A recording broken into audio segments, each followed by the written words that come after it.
చాలా వరకు మనల్ని చూసి కుళ్ళిపోయే వాళ్ళే ఉంటారు. మళ్ళీ పైకి పైకి తీపి మాటలు మాట్లాడతారు. అలాంటి వాళ్ళు అంటే నాకు పరమ చిరాకు. మనిషి ఈ మానవ సంబంధాలలో బందీ అవ్వడం కన్నా ఈ ప్రకృతితో ప్రేమ జీవనం చేయడం మంచిది. అడిగేవాళ్ళు 5 నిమిషాలు మాత్రమే అజ్ఞానంలో ఉంటారు, కానీ అడగని వాళ్ళు ఎప్పటికీ అజ్ఞానంలోనే ఉంటారు. జలపాతపు దారికి బండరాళ్ళు అడ్డు రాకపోతే శ్రావ్యమైన శబ్దాలను వినలేము. అలాగే జీవితంలో కష్టాలు అనుభవించకపోతే సుఖం యొక్క విలువను తెలుసుకోలేము.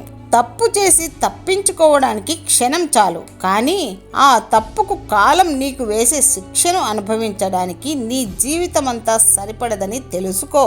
ఎప్పుడూ నవ్వుతూ ఉన్న వాళ్ళను బాధ పెట్టడము మహాపాపంతో సమానం. ఏ మనిషి బలమైన కారణం లేకుండా మాట తూలడు.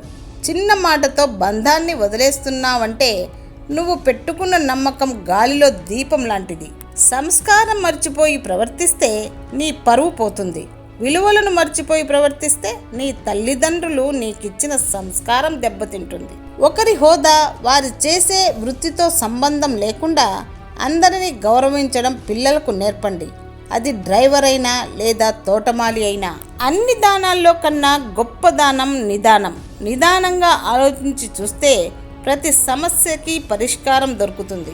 మానవ సంబంధాలు ఎలా మారుతున్నాయంటే తమ స్వార్థం కోసం ఎంతైనా తెగిస్తారు, ఎదుటివారిని ఎంతైనా అణగదొక్కేస్తారు. నీ అవసరం తెలిసిన చోటే నీ విలువ ఉంటుంది. నీవు చెడును ప్రశ్నించడం నేర్చుకో, మంచిని అభినందించడం నేర్చుకో. అది నీలోని మంచిని పెంచుతుంది, చెడును తొలగిస్తుంది. చెడు నిన్ను తొందరగా ఆకర్షిస్తుంది, లొంగిపోతే వెంటనే నాశనం చేస్తుంది. కానీ మంచి నిదానంగా నీకు అర్థమైన నిన్ను గొప్పవాడిని చేస్తుంది. నీవు కాని దానికోసం ఆలోచించకు, అది నిన్ను కృంగదీస్తుంది, బాధ కలిగిస్తుంది. దానికి బదులుగా నీ అసలు స్వరూపం మీద దృష్టి సారించు. అది నిన్ను అన్నింటి నుంచి విముక్తుడిని చేస్తుంది.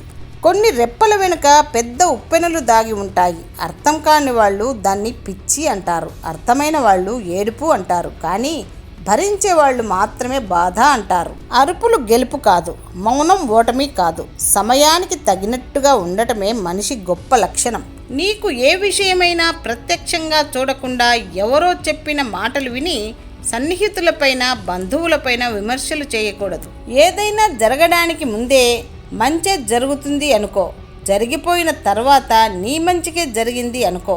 కాలానికి అన్నీ తెలుసు, ఎవరికి ఎప్పుడు ఏమి ఇవ్వాలో ఇవ్వకూడదు.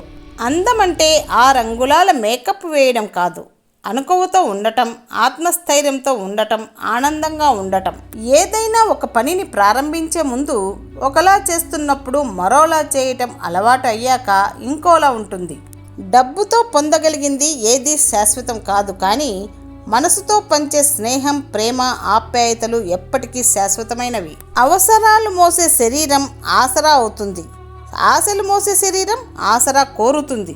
మంచి అలవాట్లను దేవుడైనా అభినందిస్తాడు, చెడు అలవాట్లను సాటి మనిషి కూడా అసహించుకుంటాడు. అందుకే మంచి అలవాట్లను అనుసరించడానికి నిత్యం ప్రయత్నించండి. ఒక్కసారి జీవితం మారిపోయే పని ఉంటే ఎంత కష్టమైనా అందరూ అదే చేస్తారు. నువ్వు చేసే పని ఏదైనా పూర్తి శ్రద్ధతో పని చేయి. లాభం వస్తుందో నష్టం వస్తుందో, తర్వాత తప్పు చేసినా పర్వాలేదు.